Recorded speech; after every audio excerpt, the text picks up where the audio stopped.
Hi everyone, today I'm doing a demonstration speech on how to make a candle in your own home. Um, First I would like to start with, I have been candle making for about 5 years now, and this all started with a simple trip to Bath and Body Works, the very last time that I purchased something from there. I spent about $75 on 3 candles, and I was like, girl, this is getting ridiculous, because I am a candle collector, so I've made plenty of those trips. Where it started to become like, you can do this yourself, or make the candles that you want for the prices that you want to pay. So I have been successfully running a candle business, and I love everything about it, about making my candles in my own home, creating my own scents, and doing things at my own pace. So I'm here today to demonstrate on how to do that in the comfort of your own kitchen. First, in order to make candles, you're definitely going to get all the supplies that you need. There are like little tedious supplies that's going to be needed for candle, but these are all very affordable supplies that you could find either in your kitchen or purchase at a local dollar store. And this doesn't go in any order of importance, but I would say first we will definitely need your wax. I personally use soy wax because everything for me is vegan. Then you would need your fragrance oils. I use essential oils. Then you would need your candle jar that you're going to put your candle mix in. You will need a candle wick to light your candle. You will need a pair of scissors. You will need paper towels for any spills. You'll need the pot that you're going to, you'll need a pot to put on the stove. I would suggest using a pot that has the handle and a pot that's not too big, just for transport purposes. Then you will need a tumbler, like a tumbler pouring pitch to sit in your pot.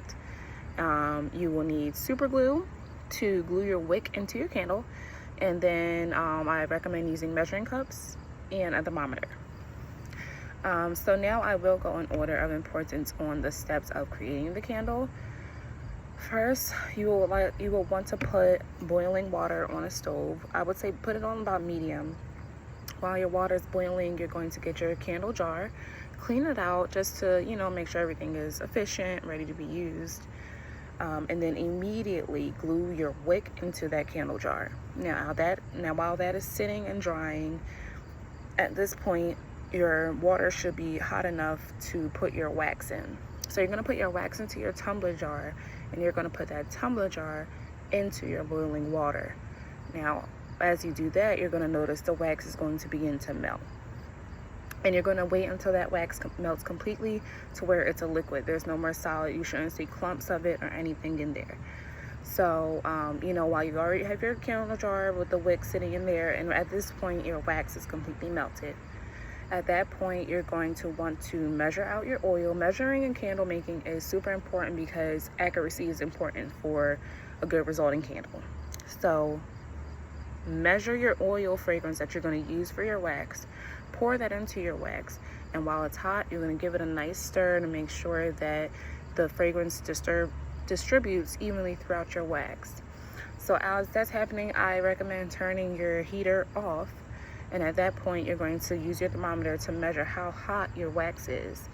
At a certain point, you will take that off the pot, and I'm sorry, you're not going to pour your fragrance into the wax until it is 185 degrees in temperature. I did miss that step. Once that's 185, that's when you will put your fragrance in. Okay, then you will turn your pot off, and once your wax cools down to a temperature of 135, it is now safe to pour into your jar, your candle jar that has the wick in it already.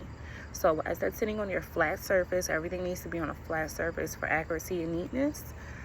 At 135 degrees, once it's cool enough, you're going to pour that into your jar, and you're going to immediately pick up your popsicle sticks or whatever kind of sticks, anything that's nearby. Sometimes I even use pencils to keep your wick sturdy, because you're going to pour it in there, and because of that heat, it's going to move your wick around a little bit, and you want your candle wick to be right in the middle of the candle for, when you burn it. So I use about 2 popsicle sticks, put one on one side and one on the other, and hold that wick center. Now, the most important step and the last step in your candle making process is the curing process. I recommend waiting 1 to 2 weeks for your soy candle to cure, and all depends on what kind of wax that you use for the curing process. But I think it's safe to say that for any and every candle, at least 2 weeks for curing. Curing is important because how long you let your candle cure kind of depends on how your candle burns.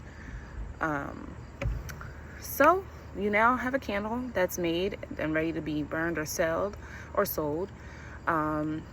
Again, use your scissors to trim your wick so that you can jar it. You don't want your candle to just be out and losing its fragrance. You want to eventually be able to put a lid on the jar.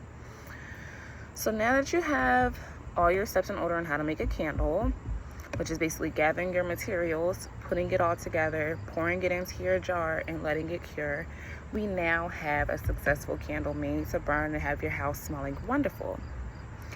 I'm hoping with that short step-by-step guide that candle making can be just as therapeutic for you as it is for me. It comes very naturally to me now, where I don't need to use any measurements or anything, but it's very simple and easy. Like, once you have everything gathered, it's bada boom, bada bam, you can make a candle. And once you can make one, you can make batches. So again, I hope this guide was helpful in some successful candle making.